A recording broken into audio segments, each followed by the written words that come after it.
Assalamualaikum warahmatullahi wabarakatuh.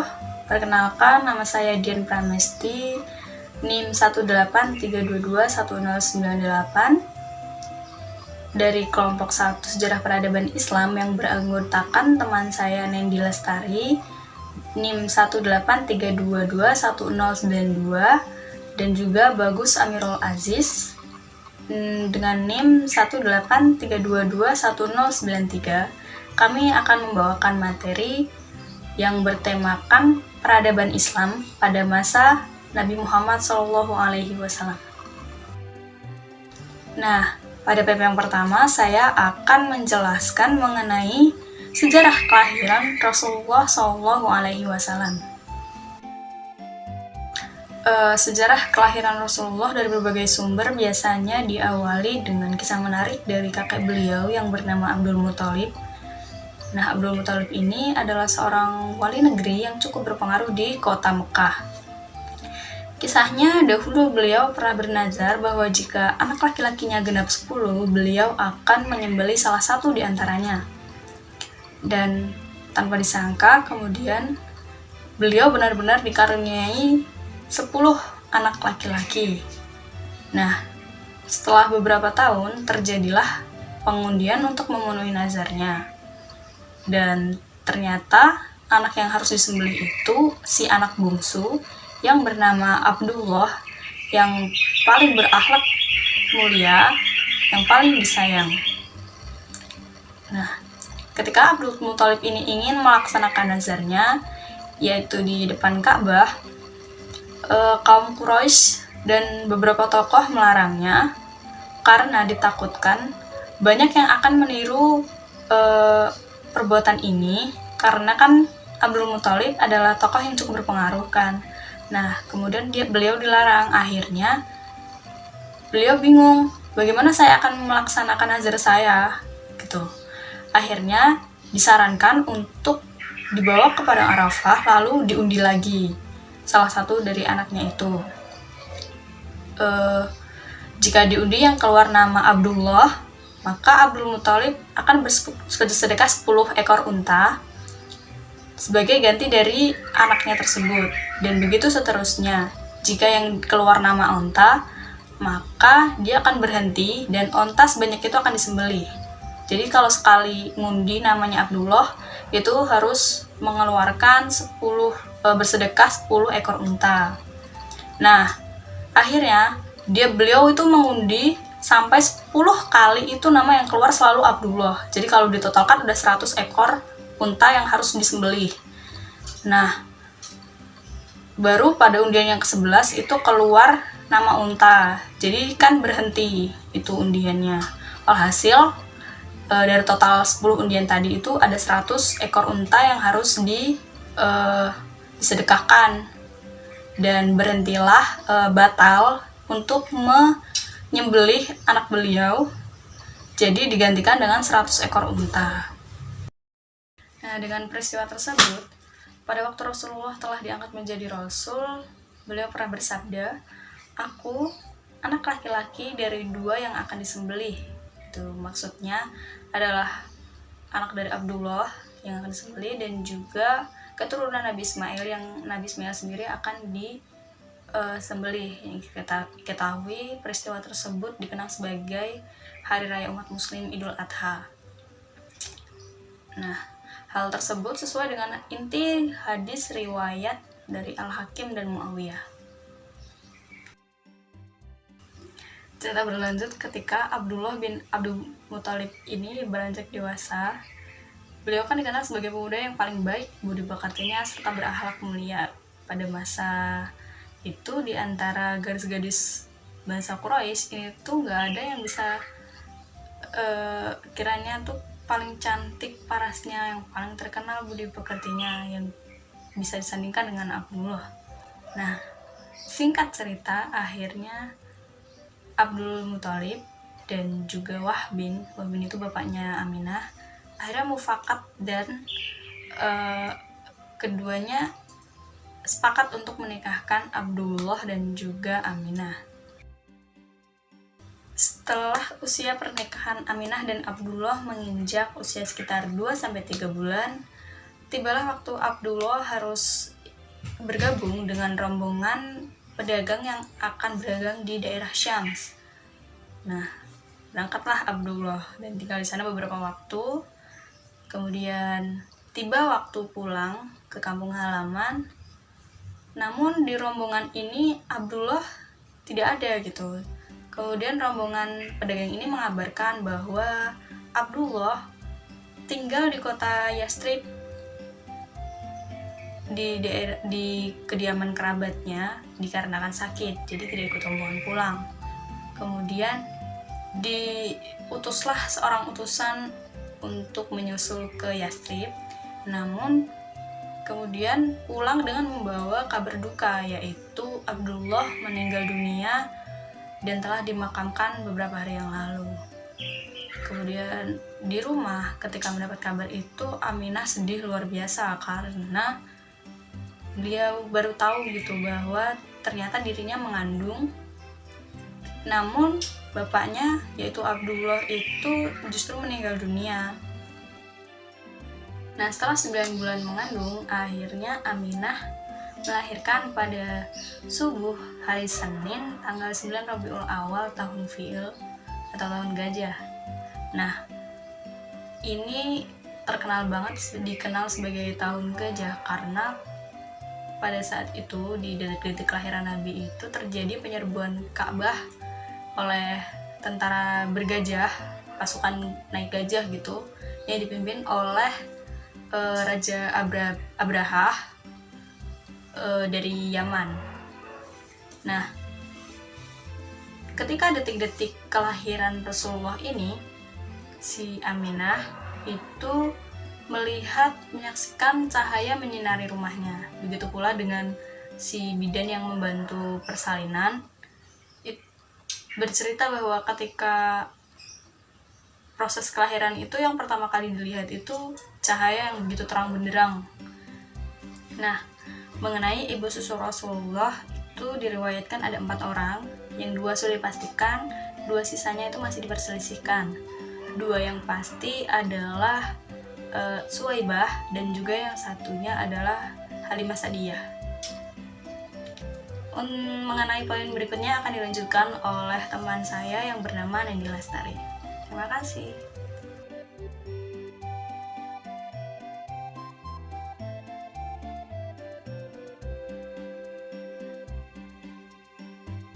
Allah mengutus Nabi Muhammad untuk menjalankan 3 misi besar. Yang pertama yaitu menyampaikan tauhid kepada kaumnya. Ajaran tauhid yang dijelaskan oleh Nabi Muhammad terdapat dalam kitab suci Al-Quran yang tertulis dalam surat Al-Baqarah ayat 163, yang artinya, "Dan Tuhanmu adalah Tuhan yang Maha Esa, tidak ada Tuhan melainkan Dia yang Maha Pemurah lagi Maha Penyayang."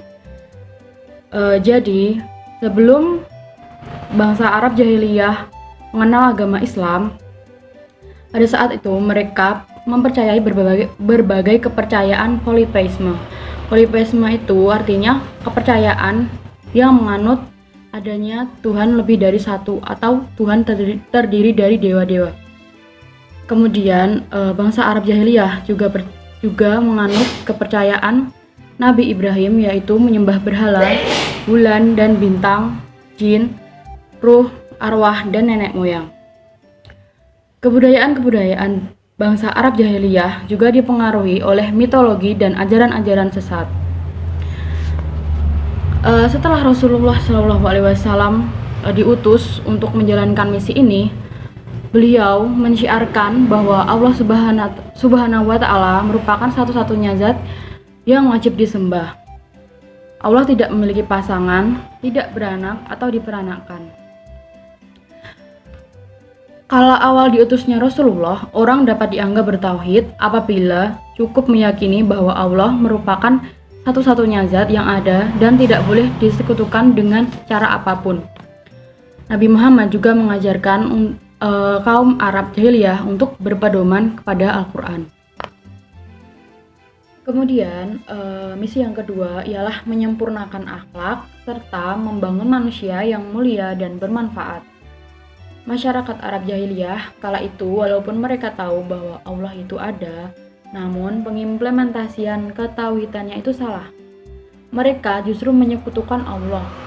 Ketauhidan yang salah ini menjadikan akhlak masyarakat Arab jahiliyah kala itu rusak.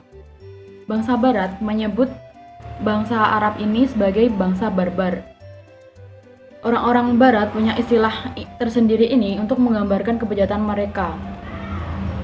Pada saat itu, bangsa Arab melakukan kebiasaan-kebiasaan buruk, yaitu melakukan perbudakan, perjudian, kemudian mereka melakukan perampokan, peperangan antar suku, dan yang lebih parah lagi, mereka mempunyai kebiasaan buruk, yaitu membunuh bayi perempuan dengan cara menguburnya hidup-hidup.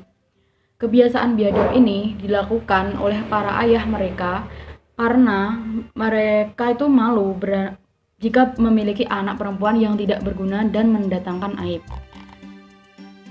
Wanita pada masa Arab jahiliyah dianggap sebagai aib keluarga. Hal ini karena kodrat fisik mereka yang lemah. Sebab dengan kelemahan kodrat fisik itu, para ayah mereka itu tidak bisa mengharapkan bantuan jika sewaktu-waktu terjadi peperangan. Rasulullah SAW setelah mengajarkan ketauhidan, kemudian beliau membenarkan akhlak-akhlak yang salah. Beliau mengajarkan berbagai akhlak mulia yang akhirnya menjadikan manusia kala itu meninggalkan perilaku-perilaku buruk yang sebelumnya mereka lakukan, sehingga menjadikan masyarakat Arab jahiliyah menjadi masyarakat yang berakhlak mulia dan terpuji. Rasulullah SAW juga menjadikan manusia pada saat itu sama derajatnya dan hanya takwa yang membedakannya. Rasul juga mengangkat martabat perempuan, memuliakan dan mengangkat derajat wanita yang tadinya dianggap sebagai aib keluarga. Misi Rasulullah yang ketiga ialah sebagai rahmatan lil alamin, yang artinya Nabi Muhammad sebagai rahmat alam semesta.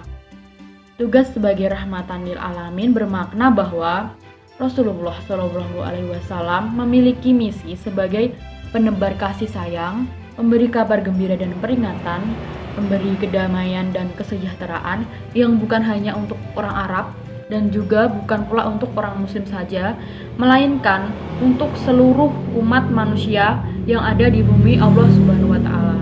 Dengan misi ini, Nabi SAW mengajarkan syariat yang menaungi seluruh makhluk di alam ini. Jadi, tidak hanya manusia yang menjadi sasaran syariat Islam, melainkan juga jin, binatang, tumbuhan, dan alam sekitar. Nabi Muhammad sendiri dalam mengemban misi ini benar-benar mengedepankan kasih sayang. Saat Jibril menawarkan bantuan untuk menimpakan sebuah gunung kepada penduduk Taif yang menyakiti beliau kemudian menolak. Saat seseorang sahabat meminta beliau untuk mendoakan kejelekan bagi kaum musyrik Mekah, beliau juga menolak sambil bersabda, "Aku tidak diutus untuk sebagai tukang laknat, namun aku diutus sebagai rahmat." Hadis riwayat Muslim. Beliau juga meneladankan sikap sayang kepada binatang, sehingga seringkali beliau menegur sahabat yang ketahuan sedang menyiksa binatang. Beliau melarang umatnya membebani binatang piaraannya dengan beban yang terlalu berat, dan menyuruh mereka untuk memberi makan yang cukup. Ajaran kasih sayang terhadap binatang ini beliau sampaikan pula melalui kisah-kisah umat terdahulu, agar kita dapat mengambil pelajaran darinya. Pernah beliau menceritakan seseorang perempuan ahli ibadah yang masuk neraka gara-gara sikapnya yang buruk terhadap binatang. Yaitu perempuan itu mengikat kucingnya dan tidak memberinya makan hingga kucing itu mati. Pada kesempatan itulah beliau menceritakan tentang seorang pelacur juga yang masuk surga gara-gara menolong seekor anjing yang hampir mati kehausan. Terhadap tumbuhan pun beliau juga mengajarkan sikap yang santun. Beliau memerintahkan kita untuk menjaga kelestarian lingkungan dan melarang kita untuk merusak alam. Setiap sikap santun terhadap lingkungan ini bahkan beliau perintahkan setiap kali para sahabat hendak pergi berperang. Salah satu pesan yang selalu beliau sampaikan kepada pasukan muslim ialah jangan membunuh anak-anak, jangan membunuh perempuan, jangan membunuh manula, jangan membunuh binatang, dan jangan merusak pepohonan.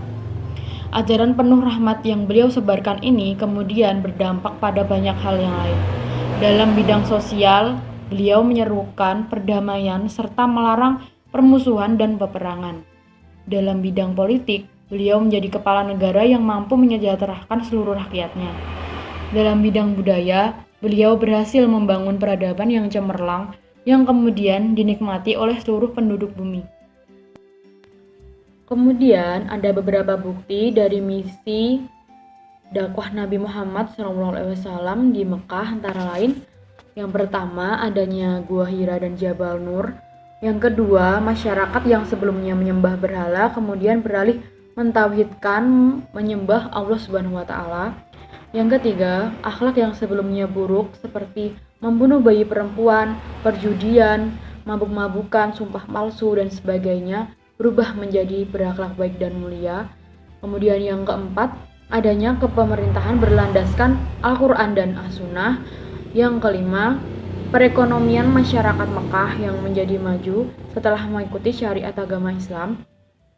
Kemudian yang keenam, masyarakat yang sebelumnya buta huruf, banyak yang kemudian menjadi ahli tafsir, ahli hadis, dan sebagainya.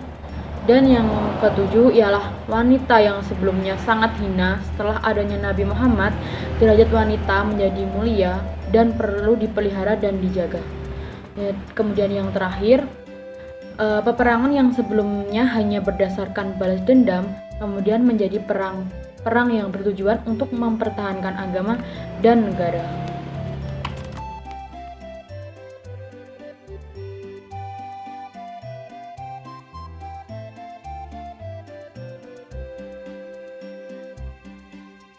Dari selanjutnya yakni adalah peradaban pada masa Rasulullah Shallallahu Alaihi Wasallam. Yang pertama yakni adalah pembangunan Masjid Nabawi. Ketika pertama kali Nabi sampai di Madinah, pekerjaan sekaligus langkah pertama yang dilakukannya adalah membangun sebuah masjid, yaitu Masjid Nabawi tentunya. Nah, berjamaah di masjid pada masa Nabi tentunya tidak hanya menjadikan masjid sebagai tempat yang berfungsi sebagai tempat ibadah saja, akan tetapi masjid pada masa Nabi Muhammad itu dengan bentuk bangunannya itu juga berfungsi sebagai tempat tinggal sahabat yang belum mempunyai tempat tinggal, semacam itu. Jadi setelah hijrahnya Nabi dari Mekah ke Madinah, bertemu dengan kaum Ansor dan juga kaum-kaum Majmuk Madinah yang lain, itu langkah pertama Nabi Muhammad adalah mendirikan masjid sebagai sarana berkumpulnya, berjamaahnya kaum muslimin di Madinah tersebut. Jadi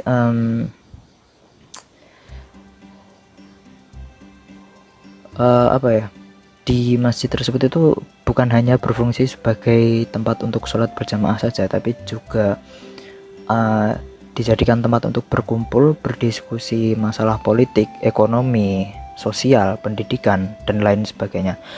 Bahkan Masjid Nabawi yang dibangun Nabi di Madinah itu merupakan pusat pemerintahan di masa itu di Madinah. Dan selanjutnya yakni adalah persaudaraan antara kaum Muhajirin dan kaum Ansor.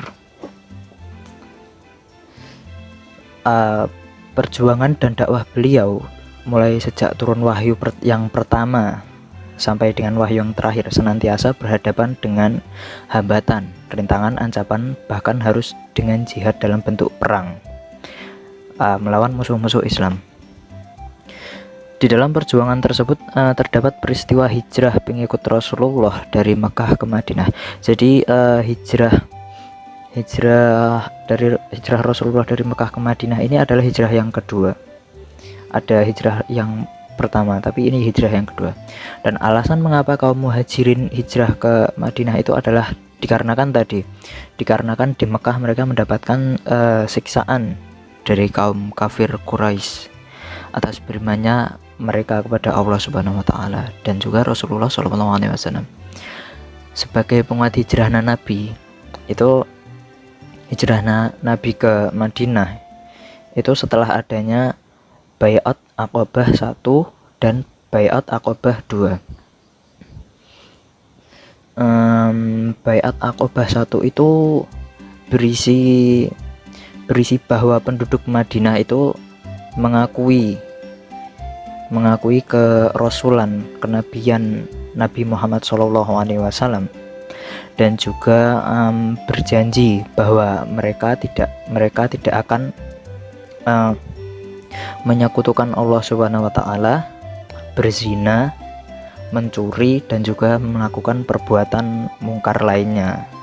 Dan kemudian setelah Baiat Aqabah 1 ini, Rasulullah sudah semacam memiliki gambaran untuk melakukan hijrah ke Madinah.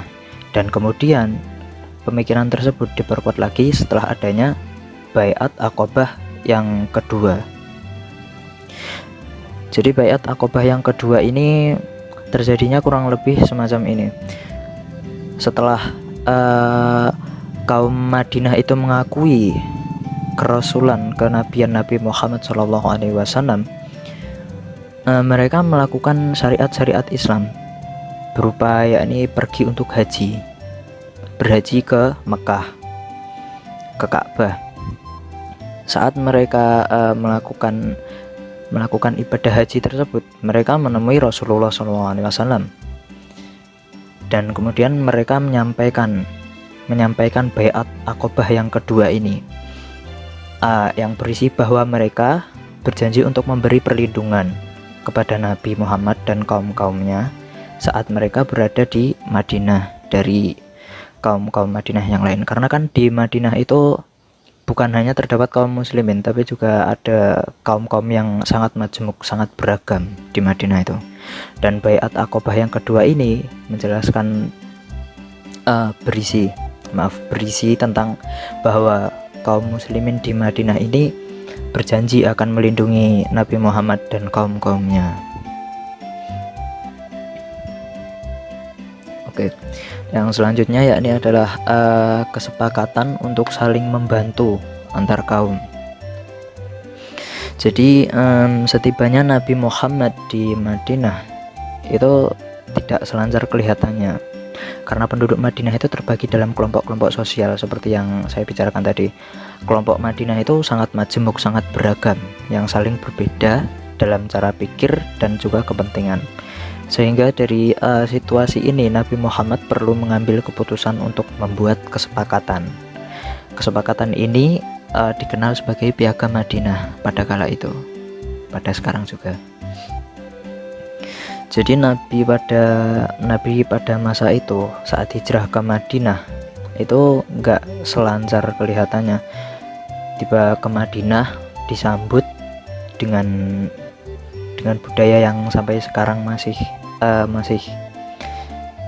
bukan ngetren, masih berjalan, yakni banjarinan, berjanjen, semacam itu enggak seharmonis kelihatannya, karena di negara Madinah ini begitu banyak kelompok-kelompok sosial dengan pola pikir yang sangat berbeda dan juga iman, kepercayaan yang berbeda. Jadi sebagai pendatang kan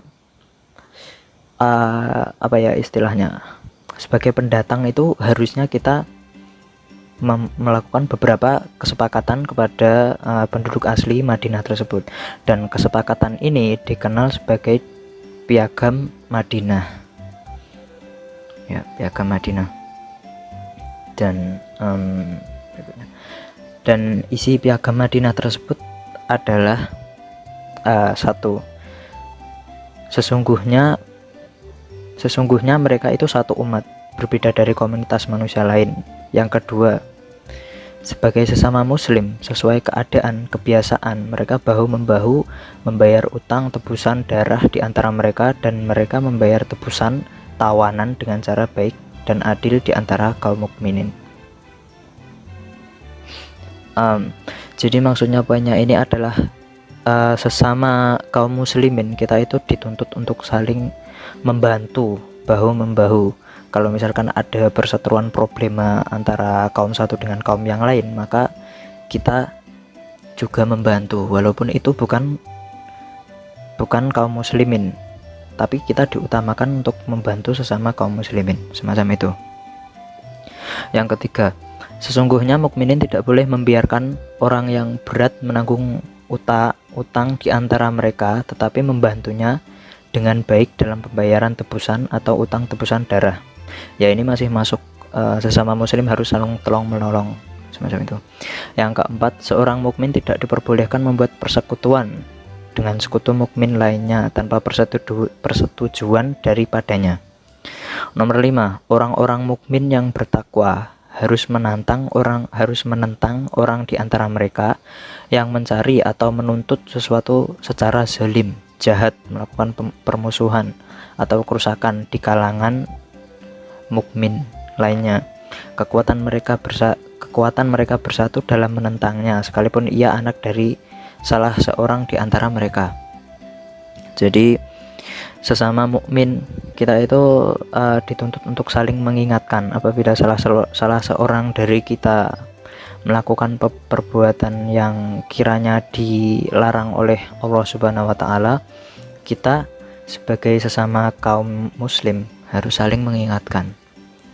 Dan nomor 6, seorang mukmin tidak boleh membunuh orang beriman lainnya lantaran membunuh orang kafir. Tidak boleh pula orang beriman membantu orang kafir untuk membunuh orang beriman. Jadi semacam ini. Kalau misalkan kita orang mukmin itu dilarang membunuh orang mukmin lainnya. Orang Islam satu dilarang membunuh orang Islam lainnya. Kemudian